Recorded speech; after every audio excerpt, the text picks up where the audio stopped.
하나님 말씀 보겠습니다. 하나님 말씀은 출애굽기 12장 25절부터 27절까지 말씀입니다. 같이 읽겠습니다. 시작. 너희는 여호와께서 허락하신 대로 너희에게 주시는 땅에 이를 때에 이 예식을 지킬 것이라. 이후에 너희 자녀가 묻기를 이 예식이 무슨 뜻이냐 하거든 너희는 이르기를 제사라. 여호와께서 애굽 사람에게 재앙을 내리실 때에 애굽에 있는 이스라엘 자손의 집을 넘으사 하라 하매 백성이 머리 숙여 경배하니라. 아멘.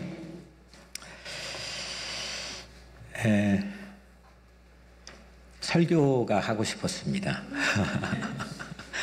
설교를 의도적으로 안 하기 위해 스스로의 장치를 구두나 양복을 가지지 않고 갔는데 한 곳에서 부탁을 안 하면 안 된다 그래서 빌려 입고 한 적 한 번 빼놓고는 여러분들 만나 뵙고 또 예배 함께 드리고 또 말씀을 나누고 싶은 마음이 깊었습니다. 정말 보고 싶었습니다. 오늘 첫 본문을 오늘 출애굽기 12장 희망 아이디어 시리즈의 말씀으로 우리가 함께 읽었습니다. 이 이야기는 여러분들이 익히 아시는 이야기입니다. 이 이야기 모세가 언제 한 이야기일까요? 이 말은 출애굽하기 직전입니다. 9번째 재앙까지 끝나고 10번째 재앙은 아직 오지 않는 9번째와 10번째 재앙 사이에서 한 말씀입니다. 첫 번째 재앙이었다고 한다면 모를까 9번째 재앙까지 꿈쩍도 하지 않았습니다. 소망했던 게 이루어지지 않았습니다. 그러니까 이 실패의 반복이 그들을 더 깊은 절망으로 빠지게 했겠죠. 절망이 가장 깊을 때입니다. 여러분이 모세라고 한다면 이럴 때 무엇을 말하겠습니까? 사람들이 다 해도 안 돼. 이젠 우리는 안 되나 봐. 그럴 때 여러분들의 가족이나 그런 이웃이나 그런 사람들이 앞에 있다면 무엇을 말하겠습니까? 그래도 비 온 뒤에 땅이 굳어질 때가 있을 거라고, 개인 날이 있을 거라고, 좋은 날 찾아올 거라고. 지금은 이렇게 우리가 억압받고 속박받고 있지만 자유가 올 날이 있을 거라고, 그런 희망을 얘기하지 않을까요? 아니면 그 희망이라는 구체적 실체인 젖과 꿀이 흐르는 약속의 땅에 대해서 이야기하는 것도 좋은 방법일 거라고 생각합니다. 그런데 모세는 그런 자유도 언급하지 않고 그 땅에 관해서도 이야기하지 않고 장차 그 땅에서 멋진 새로운 사회를 건설하는 것에 대해서도 말하지 않았습니다. 모세는 단지 미래, 먼 훗날에 자녀들에게 전해질 이야기를 당부했습니다. 참 신기한 겁니다. 우리가 이런 비슷한 상황에 곧잘 생각하기 어려운 그런 장면이고 보기 어려운 장면입니다. 당장 눈앞에 발 앞에 불을 끄는 심정으로 해방이나 자유나 약속이나 땅을 이야기하지 않고 3번이나 반복해서 먼 미래의 이야기를 전하는 것, 다시 말하면 스토리텔링에 대해서 이야기했습니다. 오늘 우리가 읽은 말씀은 이후에 너희 자녀가 묻기를 이 예식이 무슨 뜻이냐 묻거든 하거든 너희는 이르기를 이는 여호와의 유월절 제사라. 여호와께서 애굽 사람을 치실 때에 애굽에 있는 이스라엘 자손의 집을 넘어서 우리 집을 구원하셨느니라 하라. 그렇게 이야기하라. 그리고 조금 뒤에 출애굽기 13장 8절에도 비슷한 말씀이 있습니다. 너는 그날에 네 아들에게 보여 이르기를 이 예식은 내가 애굽에서 나올 때에 여호와께서 나를 위하여 행하신 일로 말미암음이라 하고, 또 출애굽기 13장 또 바로 뒤에 14절에는 후일에 내 아들이 내게 묻기를 이것이 어찌 됨이냐 하거든 너는 그에게 이르기를 여호와께서 그 손의 권능으로 우리를 애굽에서 곧 종이 되었던 집에서 인도하여 내실세. 비슷한 말씀입니다. 혹 후일에 네 자녀가 후손이 후세가 너에게 묻거든 이렇게 이야기하라 이겁니다. 이 이야기의 소재는 무엇입니까? 이 이야기의 소재는 후일에 자녀가 물을 소재는 예식입니다. 이 예식은 죽음에서 생존하게 한 유월절의 예식입니다. 후일에 나에게 누군가 물어볼 수밖에 없는 예식, 그 예식이 나에게는 무엇일까요? 있습니까? 노예의 집 문에 양의 피를 바르고 그 피를 바른 집만 죽음이 비껴갔다? 이런 특별한 예식, 미스테리한 예식이죠. 어디서도 본 적이 없는 예식, 어떤 문명이나 문화권에서도 나타나지 않았던 예식. 이 예식, 후일에 물어볼 그런 예식이 나에게는 있습니까? 있다면 무엇입니까? 이 예식이 무슨 뜻이냐 하거든 너희는 이르기를입니다. 히브리어로 바요멜, 이르기를, 너희는 이렇게 이야기하라 이겁니다. 말해줄 이야기입니다. 물어보면 이렇게 이야기하라 이겁니다. 그 이야기의 내용은 이런 겁니다. 이는 여호와의 유월절 제사라. 여호와께서 애굽 사람에게 재앙을 내리실 때에 애굽에 있는 이스라엘 자손의 집을 넘으사 우리의 집을 구원하셨느니라. 이집트 전역에 장자만 죽게 되는 끔찍한 재앙이 내려졌습니다. 이집트에서도 자기를 방어하는 데 가장 취약한 계층에 속했던 노예들이 정보도 취약하고 약도 없고 그걸 도움을 청할 인맥도 부족하고 그 어떤 것도 자기를 방어할 수 있는 게 가장 연약한 계층에 속했던 노예들, 그 노예들이 그 이집트의 제국에 자기의 집만 죽음이 비껴갔다는 겁니다. 그 이야기입니다. 신비로운 얘기입니다. 생존한 이야기인데 생존했다는 거에만 그치지 않고 그 재앙이 기회가 되었습니다. 동전의 뒷면의 이야기는 그들이 자유를 얻고 탈출을 합니다. 탈출을 해서 막막한 광야에서 매일같이 끊이지 않고 양식이 주어집니다.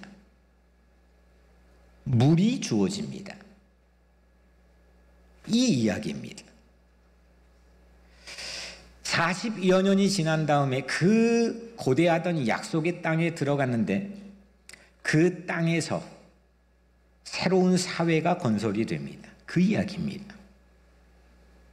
살아남았고 자유를 얻었고 세대에서 세대로 전해지는 이 이야기를 출애굽 직전, 출애굽이 이루어질지 아닐지 오리무중인 절망이 가장 깊은 때에 하나님은 그 이야기를 준비시켰습니다.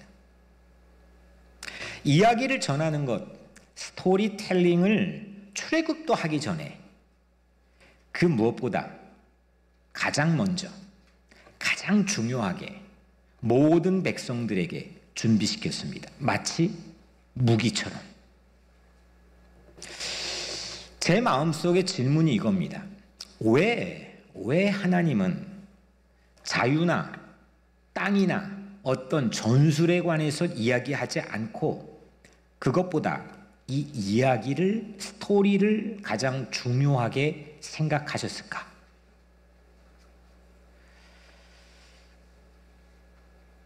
그들이 이야기이기 때문입니다. 그들의 걷는 발걸음과 생활의 모든 내용과 그들이 마주할 모든 삶의 순간들이 한 책의 챕터들이고 이야기이기 때문입니다. 그들이 나는 누구인지 지금부터 펼쳐질 그 하나님의 이야기 안에 그 모든 게 담겨 있습니다. 그 노예들이 누군지를 어떻게 합니까? 그 이야기는 그들에게는 여권과 같은 겁니다. 패스포트. 오늘 이 6월절을 패스오버라고 합니다. 죽음이 패스했다는 겁니다.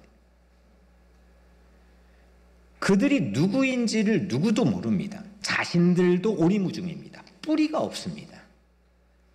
그런 사람들의 이야기, 어디 가도 패스가 되는 마치 여권과 같은, 내가 누군지를 알 수 있는, 알려줄 수 있는 그 이야기입니다.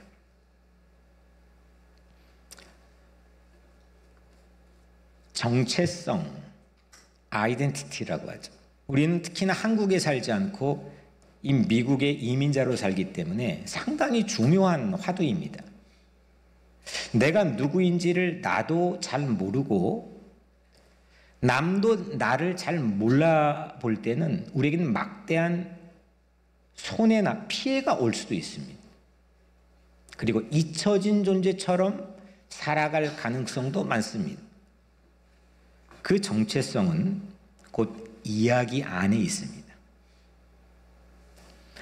이후에 많은, 오늘 이야기 이후에 성경뿐만 아니라 세계사 속에서도 많은 제국들이 일어났다가 사라졌습니다.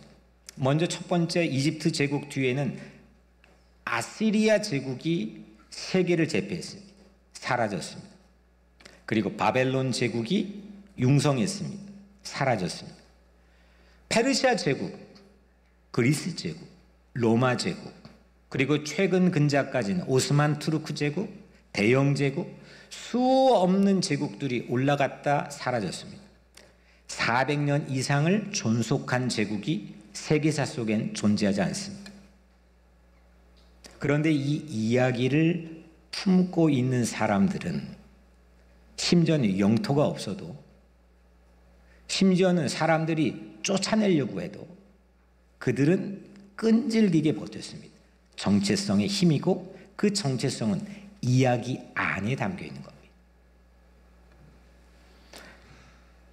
철학자 맥킨타이어가 이렇게 말했습니다. 참 저명한 철학자인데, 나는 내가 속한 이야기만큼 산다.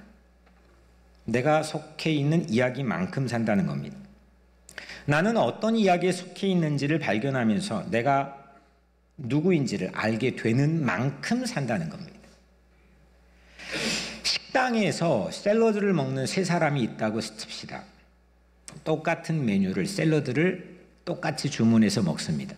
첫 번째 사람은 체중 감량을 위해서 야채를 먹습니다.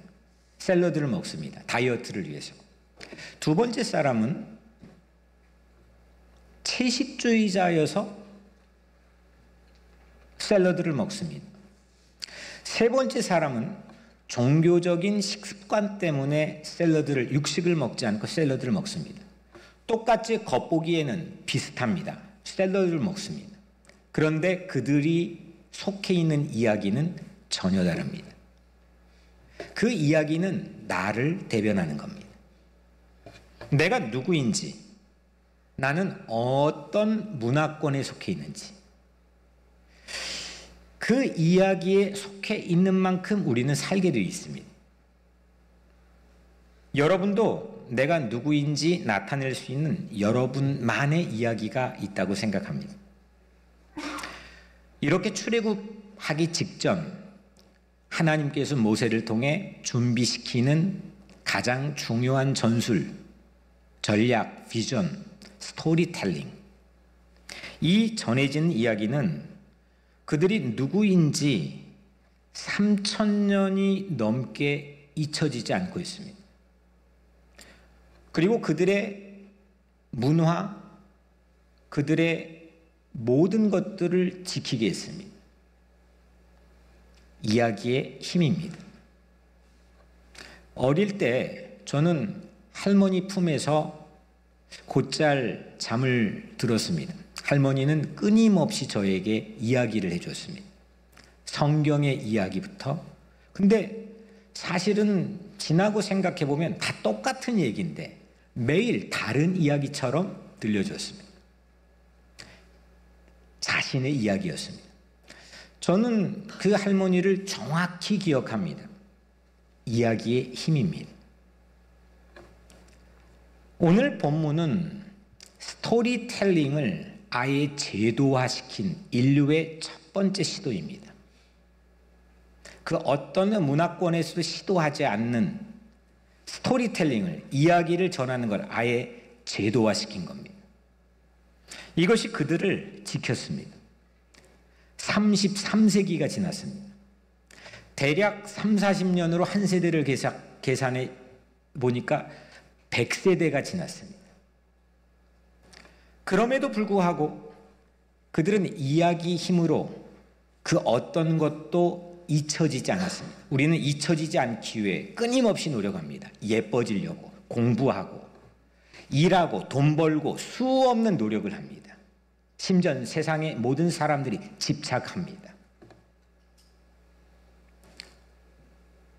가장 성서가 제시하는 잊혀지지 않는 기억의 힘은 이야기입니다. 이야기가 있어야 빛이 납니다.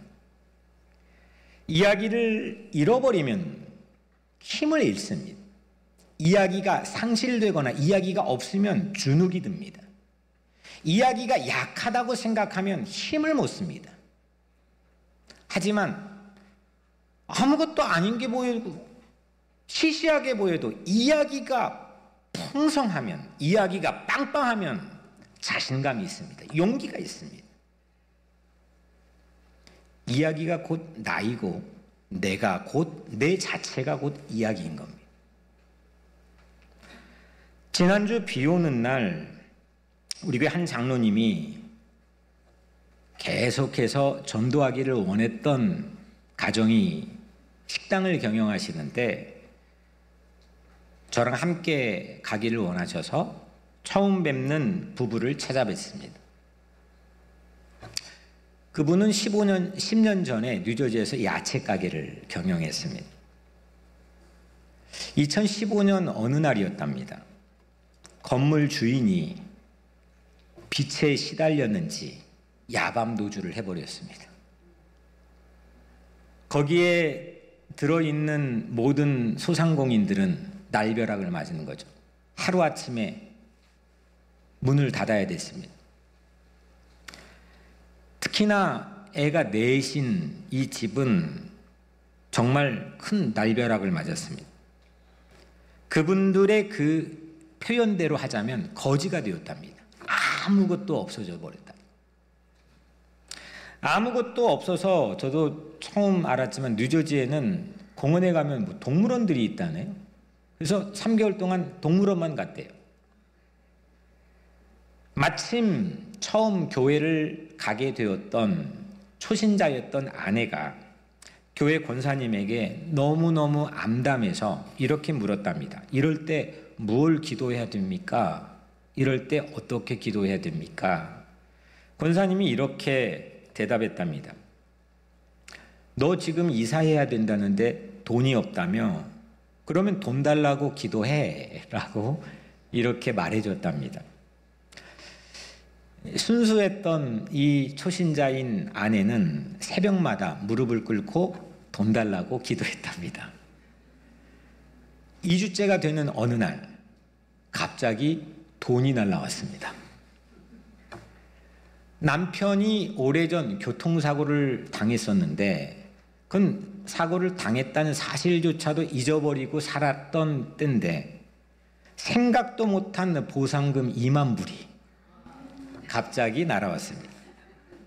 사람이 삶이 괜찮을 때는 뭐 2만 불이 그렇게 생각할 수도 있지만 이분들에게는 생명줄이었습니다. 거지가 살아난 이야기입니다. 기도했더니 돈이 생겼다는 건데 저는 이런 예화를 아마 한 번도 사용해 본 적이 없습니다.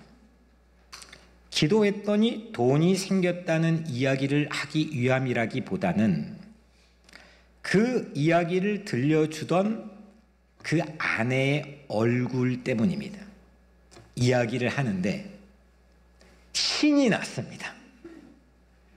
반짝반짝 빛이 납니다. 요즘처럼 힘들고 어려운데 식당을 경영하시는 분, 제가 봐도 손님이 그닥 많지 않는 상황이었던 그 순간 전혀 주변 환경에 아랑곳하지 않고 갑자기 얼굴에 꽃이 피었습니다. 천사가 된 것 같았습니다. 빛이 났습니다. 심지어 설레기까지 보였습니다. 전혀 달라진 얼굴이었습니다. 저는 그 이야기를 기록했습니다. 눈앞에서 기록하기 시작했고 이걸 혹 누군가에게 전해도 되겠느냐고 허락까지 받았습니다. 이야기를 갖는 순간은 내가 삽니다. 이야기를 상실하면 힘이 빠집니다. 잊혀진다는 건 비참한 일이고 불행한 일입니다.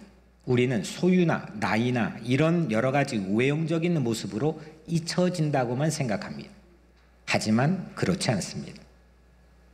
하나님 만난 이야기, 내가 하나님 때문에 살아난 이야기, 생존했던 이야기, 그 이야기가 있을 때 나는 빛이 납니다. 이야기가 곧 나이고 내가 이야기이기 때문입니다. 여러분들이 전해줄 이야기는 무엇입니까? 자녀들이 새 학년을 시작하기 눈앞입니다. 여러분들의 손주들, 자녀들, 또 여러분들 자신들 새로운 학년을 시작할 때입니다. 오늘 처음 온 우리 후배 교역자도 이제 처음 낯선 땅에 와서 새 학년을 새로운 학기를 시작할 텐데 이쯤에 우리 각자에게 또 화요일부터 특별 새벽 예배를 허락해 주셨습니다. 저는 이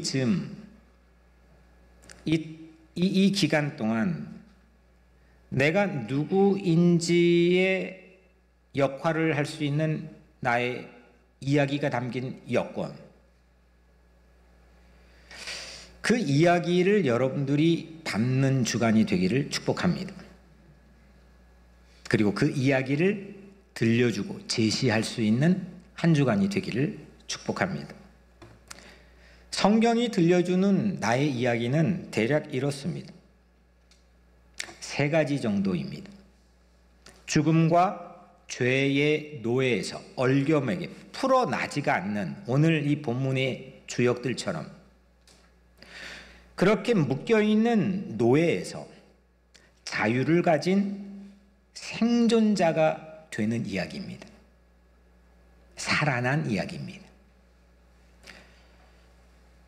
또한 두 번째로 나만 자유를 얻는 게 아니고 타인도 다른 사람도 자유를 얻고 존중받는 사회를 약속의 땅에서 건설하는 이야기입니다.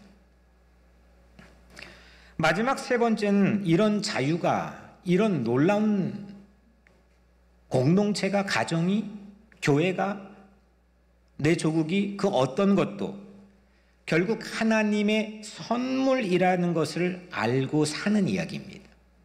이게 성경 이야기입니다. 성경이 우리에게 들려주는 이야기입니다. 큰 프레임입니다. 오늘 이 본문의 이야기,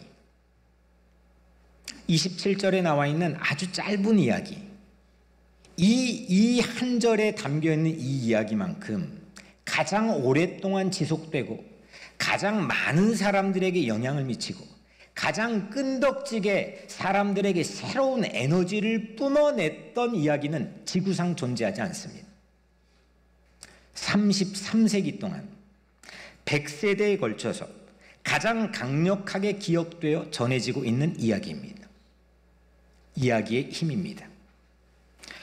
이 이야기는 1400년 정도 흐른 후에 이 6월절의 밤을 실제 삶으로 재현했던 예수의 십자가의 이야기로 이어집니다.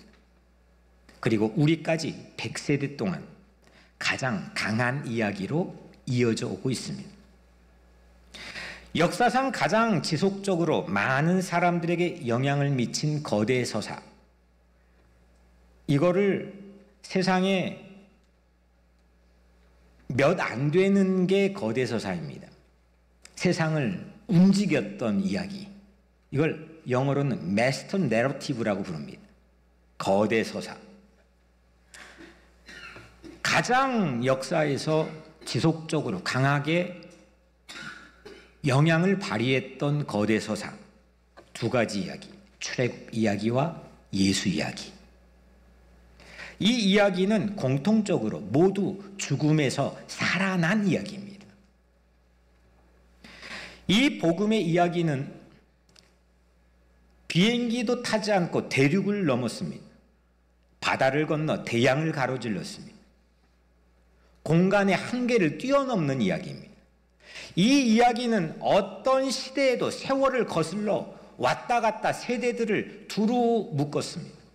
이 이야기가 전해지면 모두 하나로 묶어줬습니다. 놀라운 역사입니다. 우리 교회도 여러분들도 이 이야기를 품게 되기를 축복합니다. 이야기를 가진 사람, 이야기를 전할 수 있는 사람, 그 사람을 신약에서는 바울은 witness, 증인이라고 부릅니다. 최대한 효과적인 방법으로 출애굽 직전에 이 백성들에게 했던 것처럼 최대한 효과적인 방법으로 그 일을 수행하십시오. 자녀들이 질문하도록 하십시오. 이 이야기를 들려줄 현재 주역들 중심이 아닙니다. 미래 질문을 제기할 아이들 중심이 이 이야기의 매력입니다. 말하는 사람의 중심이 아닙니다. 이야기를 편집한 사람의 중심이 아닙니다. 읽고 묻고 들어줄 사람의 중심입니다. 33세기 동안 수억의 어린이들이 이 이야기를 들었습니다. 우리도 그 중에 하나일 겁니다. 들어줄 이를 찾지 못하면, 물어줄 이가 없다면 내 이야기는 힘을 잃습니다. 찾아야 됩니다. 이내 사라집니다. 힘을 잃습니다. 우리 이야기를 자녀가, 이웃이, 동료가, 후배가 물을 수 있도록 최선을 다하시기를 축복합니다. 그때 우리의 모든 삶은 하나님이 나를 위해 행하신 일 때문이라고 이야기해 주시길 바랍니다. 그것을 오늘 라이브 스토리로 이미 지나간 하나의 역사의 무미건조한 설명이 아니고 오늘 현장에서 다시 움직이고 있는 라이브 스토리로 생생하게, 라이블리하게 재현해서 이야기를 말할 수 있는 사람이 되시기를 바랍니다. 17세기 계몽주의는 세상을 이렇게 바꿨습니다. 시스템화했습니다. 사고도, 사회도, 제도도 모든 것을 시스템화했습니다. 최고로 발전된 시스템화된 사회에서 우리는 살고 있습니다. 하지만 성서는 시스템이 아니라 스토리를 가져야 된다고 이야기합니다. 시스템이 아닌 스토리를 갖는 것, 그것이 가장 지속될 수 있는 방법입니다.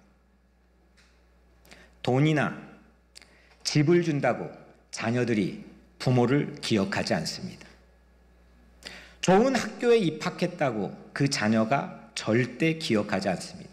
저는 수없는 장례를 치릅니다. 장례를 치를 때마다 그 자녀들의 모습을 봅니다. 결코 그런 유산으로 살아있는 그들이 돌아가신 부모를 기억하지 않습니다. 이야기 있는 것. 1.5세, 2세들이 부모님이 돌아가셨을 때 장례식장에 나와서 조사를 하는 공통적인 것 두 가지 중에 하나는 거의 대부분 우리 엄마는, 우리 할머니는 김치를 만들어줬어요. 이야기입니다. 김치를 만들어줬던 거. 살아있는 이야기를 자녀에게 물려주십시오. 판타지가 아닌 실제 이야기, 환상이 아닌 실제 이야기. 어디에서도 버티게 만들 자녀들이, 후손들이 어떤 위기, 어떤 고난 앞에서도 버티게 만들어줄 수 있는 높은 이상을 가진 그런 이야기를 유산으로 물려주십시오. 우리 모두는 세상을 이미 변화시킨 이야기의 상속자들입니다. 이야기로 이어진 삶입니다. 우리는 태어난 순간을 누구도 알 수가 없습니다. 기억하지 못합니다. 이야기로 알고 있습니다. 이야기의 연속으로 우리의 삶의 챕터들은 넘어가고 있습니다. 그 이야기가 날 바꾸고, 이야기가 가정을 바꾸고, 이야기가 교회를 바꾸고, 이야기가 세상을 바꾸는 겁니다. 하나님이 나에게 행해 주신 이야기, 하나님 때문에 살아난 이야기, 생존한 이야기, 살아갈 이야기, 그런 이야기를 가슴에 품고 살아가기를 주의 이름으로 축복합니다. 저는 안식년에 한국 비무장지대에 가까운 철원 국경선 평화학교에 저를 스스로 가두는, 글의 감옥에 가두는 생활을 거의 루틴하게 반복했습니다. 거의 글쓰기를 했습니다. 한국 간 지 얼마 안 되었을 때 남동생과 통화를 했습니다. 2년 전에 남동생이 제가 한국에 간 지 얼마 안 돼요, 간암 말기라고 하는 사실을 저에게 통보해 줬죠. 동생은 지난 2년 동안 28번의 항암을 받았고 하나님의 기적으로 지금도 생존하게 했습니다. 2년 전 한국 가자마자 청천벽력으로 들었던 최대 2개월 시한부, 그 시한부는 2년까지 기적으로 현재까지는 연장되어 있습니다. 당시 간보다 더 컸던 18cm의 간암은 이제는 CT나 MRI에도 보이지 않게 사라져버렸습니다. 6만이라는 암 수치는 보통 사람도 가지고 있는 14라는 평균 암 수치보다 더 낮은 11로 낮춰졌습니다. 그런데 제가 도착해 남동생과 통화를 하는데 지나가는 말로, 의식하지 않았을 것 같아요. 지나가는 말로 이제 내가 살 마지막 길은 간 이식이라고 의사가 말해줬대요. 그럼 나보고 주라는 거예요? 뭐라는 거예요? 전화를 하고 이틀 후에 담당 의사를 국립암센터에서 만나는 날인데 동생은 밑에서 올라오고 저는 위에서 내려가고 담당 의사를 만났습니다. 동생에게 말은 안 했지만 한국에 머무는 기간 동안 제 간을 떼어주고 뉴욕에 올 생각이었습니다. 의사가 너무 좋아하는 거예요. 너무 얄밉게도. 바로 그 자리에 수술 코디네이터를 불러서 의사 코디네이터, 동생 동생 아내 1시간 넘게 그냥 말 꺼낸 건데 막 준비에 들어갔습니다. 그런데 1시간 무렵 3년 전 제가 대장암 수술로 대장을 절반 떼어낸 이력을 알게 된 후 낯빛이 바뀌어졌습니다. 완치 판정의 소견을 받아와야 한다는 겁니다. 전화를 했습니다. 뉴욕의 의사는 네가 와야 검사를 해서 완치인지 아닌지 알 거 아니야. 생각하니까 제가 말도 안 되는 거였습니다. 그리고 동생은 군산으로 갔고 저는 숙소로 돌아왔습니다. 그런데 이틀 후, 딱 그 이틀 후 동생이 의식을 잃고 쓰러졌다는 전화 연락이 왔습니다. 응급차에 실려서 이 1시간 남짓 좀 더 큰 전주라는 도시에 갔지만 그 병원에서도 손쓸 수가 없다는 겁니다. 빨리 사설 응급차를 불러 일산 국립암센터에 오게 했습니다. 그 밤에 저는 먼 길을 택시를 타고 병원으로 달려갔습니다. 밤 11시 40분 동생은 응급차에 실려 거의 죽어있는 모습으로 병원에 실려왔습니다. 동생은 왜 제가 한국에만 가면 그러나 생각했습니다. 저는 응급실에서 의사에게 창피한 것도 본능적으로 생각이 되지 않고 의사에게 살려달라고 애원했습니다. 국립암센터에 최대한 모든 기기를 동원했다는 게 의사의 멘트입니다. 그럼에도 오늘 넘기기가 어렵다고 했습니다. 2번이나 제 눈앞에서 거의 사선을 넘었습니다. 저는 동생의 차가운 2 발을 잡고 간절히 기도했습니다. 하나님 살려주세요. 이 아이에겐 저는 아빠 같은 존재입니다. 어릴 때 유일하게 그 트라우마에서 빠져나오지 못하고 있습니다. 간절히 기도했습니다. 더 이상 응급실에서는 처치가 곤란해 삽관을 한 다음 중환자실로 들어갔습니다. 살아있다고 보기가 어려웠습니다. 마지막일지 몰라 저는 사진도 찍었습니다.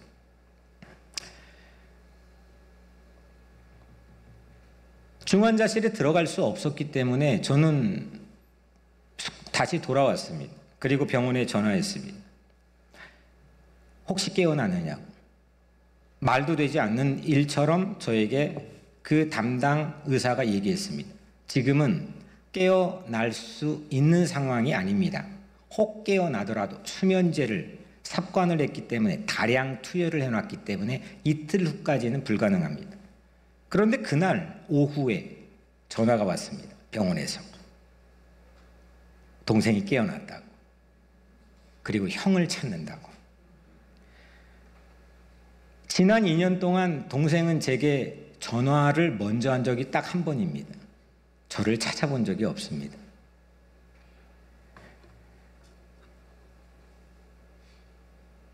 동생이 저를 찾는다고 해서 달려갔습니다. 비시시 웃고 있었습니다. 얘가 나를 놀리나. 그리고 쓰러진 지 정확히 일주일 후 동생은 기적적으로 퇴원을 하라고 의사에게 말을 들었습니다. 의사는 세계에서도 이 비슷한 케이스를 발견해야 앞으로 향후 치료를 할 텐데 찾을 수가 없다는 겁니다.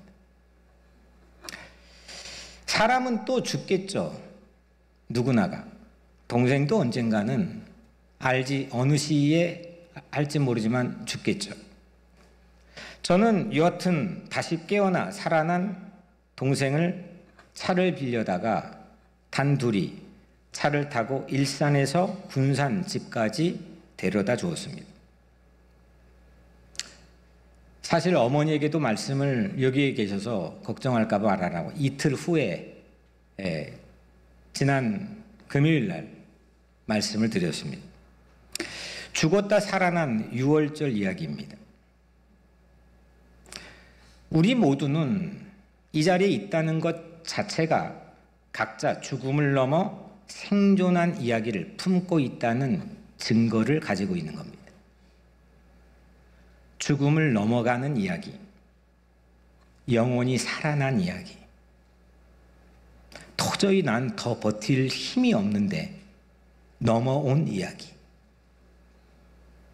이 척박하고 어려운 이민 생활에서 어디로 가야 될지, 마음을 둬야 될지 모르는 깊은, 진짜 고독의 깊은 자리에 서 있다가 함께 공동체에 속한 이야기. 수 없는 이야기를 우리는 품고 있습니다. 하나님의 은혜가 아니면 설명이 안 되는 이야기, 말이 안 되는 이야기, 수 없는 이야기가 오늘 여기에 우리가 있는 증거입니다. 오늘 본문에 하나님이 행하신 일에 관한 이야기는 그동안 역사 속에 수 없는 억압의 시대에 자유에 대한 희망을 준 이야기이기도 합니다. 어떤 민족에게는 유배 시대에 귀환을 약속했고, 우리 민족에게는 식민지 시대 광복을 꿈꾸게 했던 이야기가 오늘 이 작은 한 절에 담긴 이야기이며, 19세기 아프리카계 미국인들에겐 비참한 노예로 짐승만도 못한 억울하고 처절한 시기를 보냈던 아프리카 미국인들에겐 그것이 그들의 자유의 노래가 되었고, 채찍에 맞으면서도 그 순간을 넘기게 만들었던 이야기였습니다. 이야기의 힘입니다. 100세대, 33세기에 걸친 수십억의 어린이들에게 자신이 누구이고 어떤 이야기에 속해 있는지를 알게 해준 이야기가 오늘 우리가 읽은 27절의 이야기입니다. 스토리텔링은 유구한 성경 전통의 핵심입니다. 그것을 증언이라고 부르고, 그렇게 말하는 사람을 위트니스, 증인이라고 말합니다. 사랑하는 성도 여러분, 우리는 각자의 유월절 이야기를 가지고 있습니다. 살아있는 이야기, 살아난 이야기, 죽음이 넘어가고 살아난 이야기, 나만의 챕터를 써야 할 주연으로 하나님이 여러분들을 캐스팅한 겁니다. 크리스찬이 된다는 건 나를 이 이야기의 일부로 여기는 거에서부터 시작합니다. 내 이야기 따로, 저 이야기 따로, 그게 아니고 그 거대 서사, 메타 내러티브, 마스터 내러티브, 이 엄청난 거대 서사, 출애굽과 예수의 이야기에 내가 속해 있다고 인지하고 사용하는 것부터 시작하는 것. 이 이야기를 우리 시대의 라이브 스토리로 사용하십시오. 이 라이브 스토리를 어린이들에게, 이웃에게, 세대에게 전하십시오. 그것이 우리의 정체성이고, 그것이 우리의 소망이며, 그것이 우리의 소명 미션입니다. 이야기를 알면, 이야기가 있으면, 이야기가 풍부하면 용기가 생기고 자신감을 얻고 살 수가 있습니다. 그 이야기가, 그 거대 서사가, 그 예수의 이야기가 오늘 여러분들의 이야기가 되기를 주의 이름으로 간절히 축원합니다.